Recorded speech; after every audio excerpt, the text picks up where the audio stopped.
السلام عليكم ورحمة الله تعالى وبركاته.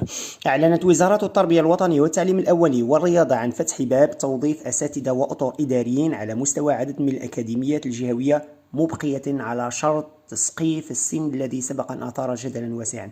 يعني الشرط ديال 30 سنة باقي ويتمدد.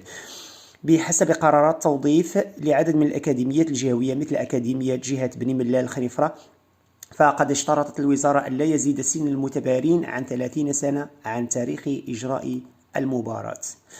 وسبق أن أعلن الوزير شكيب بن موسى استعداد وزارة التربية الوطنية والتعليم الأولي والرياضة لفتح باب توظيف 20,000 أستاذة وأستاذ من أطر الأكاديميات الجهوية للتربية والتكوين للمساهمة في التخفيف من ظاهرة الاكتظاظ التي تعاني منها عدد من المؤسسات.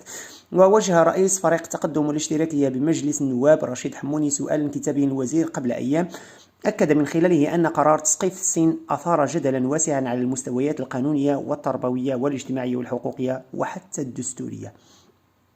وتابع حموني: بررتم قرار تسقيف سن الولوج إلى مهنة التعليم في 30 سنة بأن هناك دراسات تؤكد أن الأساتذة في حاجة لمدة زمنية أطول لتطوير خبراتهم داخل المنظومة. كما ربطتم كفاءة التدريس بالسن، إنها مبررات مردود عليها بدراسة أخرى تؤكد أن الكفاءة والمهارة والجودة في ممارسة مهنة التدريس لا علاقة لها أبدا بالأعمار، بقدر ما هي مرتبطة بجودة الشهادات الجامعية والتكوين الأساسي والتكوين المستمر، وبالخبرة المتراكمة لدى جميع الفئات العمرية للممارسين على قدم المساواة.